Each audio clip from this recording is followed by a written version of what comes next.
আসসালামু আলাইকুম রহমতুল্লাহ। সম্মানিত গাইস, কওমি মাদ্রাসা সম্পর্কে কিছু কথা বলবো আজকে। বর্তমানে আকসার কওমি মাদ্রাসাগুলোতে বলৎকারের অভিযোগ উঠে আসছে। আসলে এটা কি বাস্তবিকই তারা বলৎকার করে, না এটা একটা ষড়যন্ত্র? তো এই অতীতের কথা দিকে আমরা একটু খেয়াল করি।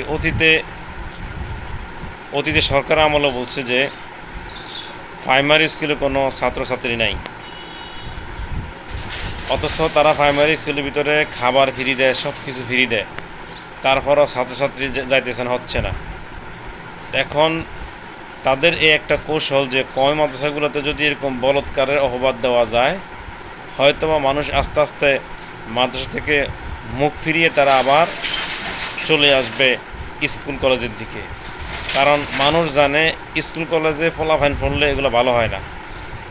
এগুলো বেশিরভাগ হয় নর্তকী ভক্ত, বেশিরভাগ গাঞ্জাখোর, মদখোর, সিটার, বাটফার, দুর্নীতিবাজ, বেনামাজি, এগুলোই হয়। তো দেখছে যে এগুলো ভালো হয় না, মা বাবাকে সম্মান করে না, মা বাবার খেদমত করে না, খোঁজখবর নেয় না, এগুলো এই ধরনের হয়। চিন্তাগুলো যদি মাদ্রাসায় দেয় তাহলে অথবা এই ফলাটা ভালো হবে। ভবিষ্যতে বিড়ি মদ গাঁজা খাবে না, অযথা খারাপ কাজও করবে না, আর খারাপের দিকেও যাবে না। এই কারণে মানুষ চিন্তা করে মূলত মাদ্রাসা ফলাফল পড়ায়। এখন এই মাদ্রাসাকে প্রতিপন্ন করার জন্য বর্তমানে এক শ্রেণীর কুলাঙ্গার মাঠে নামছে কয় মাদ্রাসার ইজ্জত মান সম্মান নষ্ট করার জন্য। তা আমি জনগণকে বলবো, সাধারণ জনগণ মানুষকে বলবো যে আপনারা ভাই এগুলোর দিকে একটু ভেবে চিনতে এই সামনে অগ্রসর হয়ে, যারা আজকে কয় মাসেগুলোকে তো অহবাদ দিচ্ছে, হুজুরকে ধরা দিচ্ছে, আসলে 3 মাস পরে দেখা যায় সেই হুজুর নির্দোষ, সেই হুজুর কোনো আকামকম কোনো কিছুই করে না, কোনো বলৎকার করে নাই।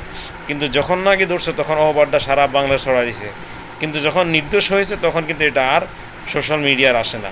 তা আমরা বলবো যারা কয় মাসেগুলোকে নিয়ে এরকম ষড়যন্ত্র করতেছে এদেরকে, আমি সরকারকে বলবো এদেরকে যেন অতি দ্রুত যেন গ্রেপ্তার করা হয়, এবং তাদের কাছ থেকে যেন এগুলো ফাইটে সরকার বুঝে নেয় কেন এরকম ওলামা একরামদেরকে মান সম্মান নষ্ট করতেছে। আমরা এটার জন্য বিচার চাই।